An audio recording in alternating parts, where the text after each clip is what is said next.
Just before we get into this video, I just wanted to say I'm going to be doing a 25,000 Robux giveaway in my Discord and on my Twitch. I'm going to be giving away basically 25 packs of 800 Robux or just 25 battle passes and anime adventures when that comes back, and a one big 5,000 Robux giveaway on Christmas Day.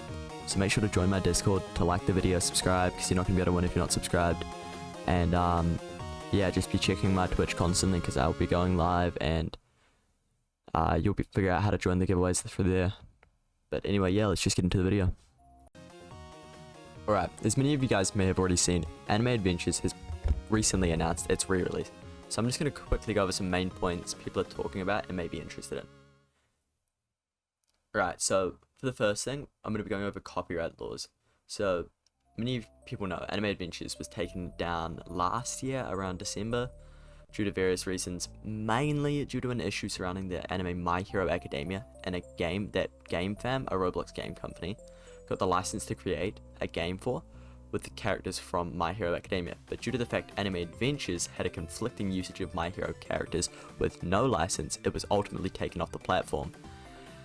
As we can see from the recent announcement made by Goma, the developers of Anime Adventures, they have talked to lawyers and fleshed out a way to continue their game without running into similar issues. Now, the issue comes from the fact that these media's IP often costs small fortunes to obtain. Now, as many people are led to believe that Anime Adventures has taken a shortcut instead of fleshing out proper deals and IPs with companies, they've gone to an alternative, which I'll get into now.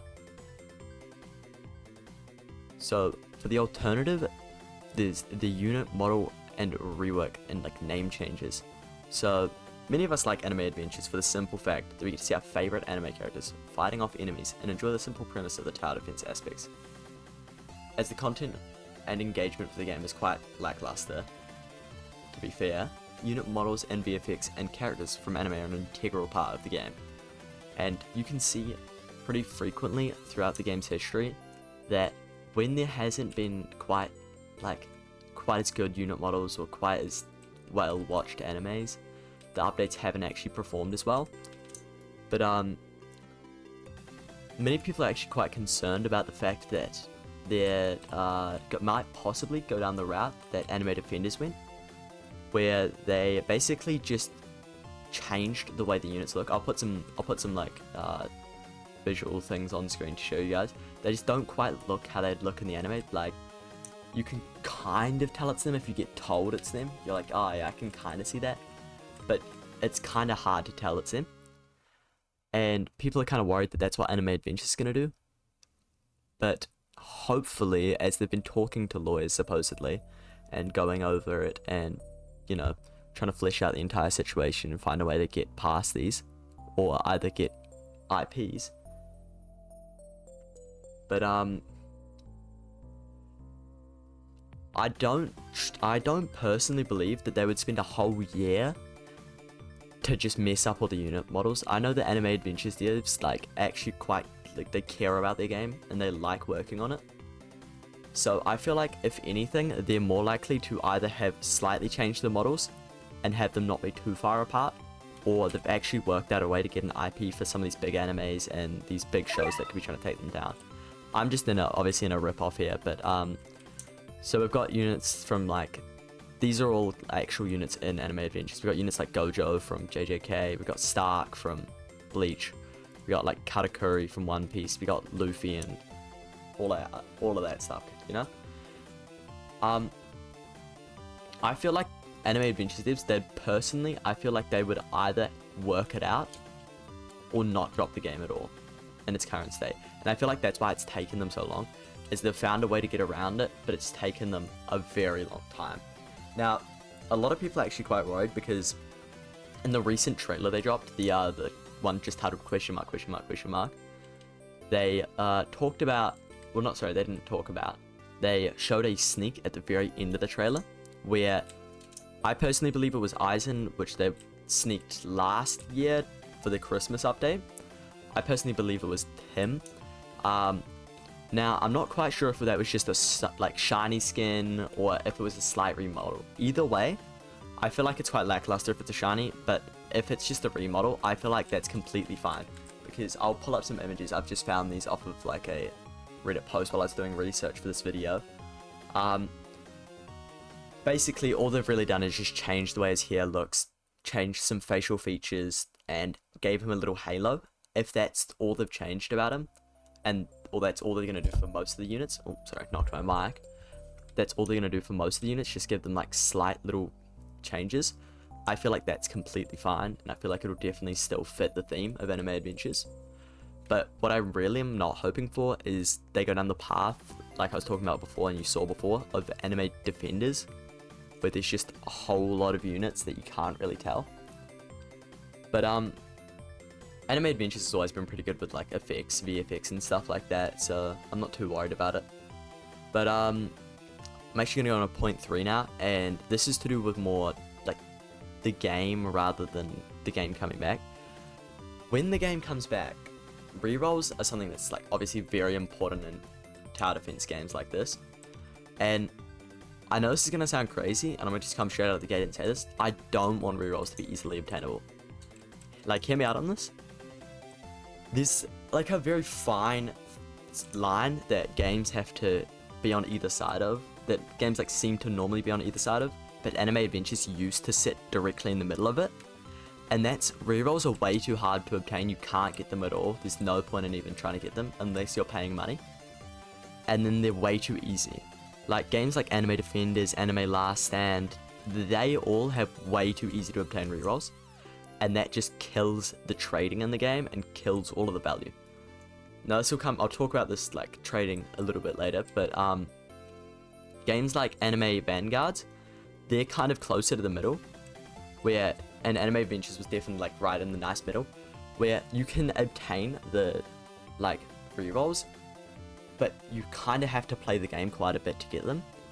And that's what made it so, like, it made it so fun to play, is you could spend hours and hours on each update trying to get like secret units, shiny secret units to trade in to other players who were paying to win for rerolls. And that's what made it kind of fun, if you think about it, because there was no objective really other than that. The only objective you could really think of was, because like after you've got one secret unit, if there's nothing to trade them for, there's no point in doing it again. But because of the fact that rerolls were so hard to obtain, and that people wanted to get their rerolls, people would spend hours and hours grinding the same update, like the summer portals, Halloween hunt, even the raids like the Dragon Ball raid, the older raids. Definitely the older stuff has a lot of value now as well, because it's obviously not obtainable anymore. And that made the, like, that kind of gave a point to the game. Now, back to what I was talking about. Trading, like I said earlier, I'm going to talk about. Trading's honestly a really good addition to a game like Anime Adventures, where you can't trade units to like do damage and stuff like that. You kind of can, but they're not always going to be the best units. There's obviously going to be better damaging units, and you actually have to play the game to get them. And that's what I think was good, because you could only trade for like cosmetic purposes basically, and maybe some like support units like Homeda, Amelia, stuff like that, right? So there was really just a reason to try and trade straight for rerolls, and because there was like no trait trading, you couldn't trade over like, say a like shiny Dio with unique. You couldn't just like pay someone to get the shiny Dio with unique straight away.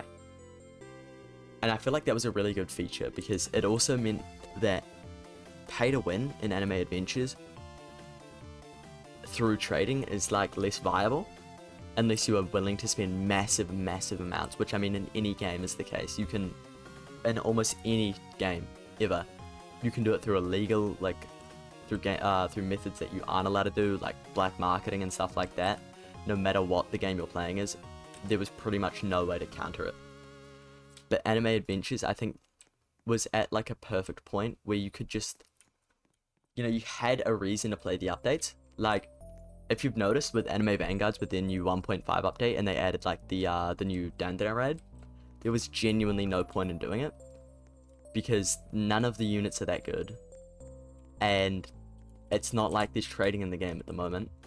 Plus, rerolls are like kind of easy to obtain in that game, like a little bit too easy.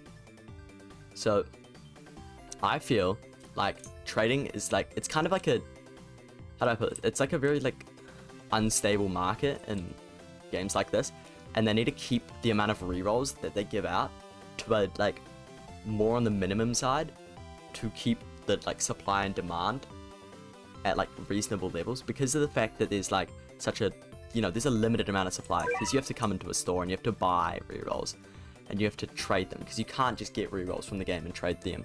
You have to have them be purchased. So that lowers the supply, obviously, but the demand is always going to be super massive for stuff like that. So basically what I'm saying is, I hope Anime Adventures doesn't just start giving out rerolls like Anime Last Stand, Anime Defenders, stuff like that. But basically,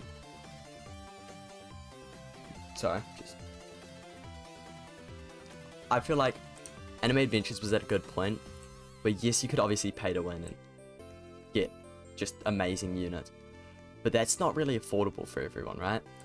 So you could also alternatively grind your way through these events, get your rerolls out of these events by getting the units, getting shinies, spending actual time and putting effort into the game. Because I mean, in every game ever, you're pretty much always going to be able to pay to win. But you can also put hours in games like this to get the same rewards. And you can work your way up by getting these rewards, you know? But anyway, thank you guys for watching.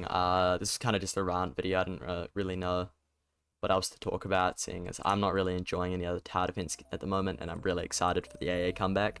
But if I missed anything in the video, if there's anything that you guys think it was different, like any thoughts you guys want to tell me on this whole situation, leave them in the comments. Like, I read most of my comments, so I'll like probably respond to you if you give any good points, any good info. But yeah, make sure to like the video, subscribe, join my Discord, and I'll see you guys later. Thank you.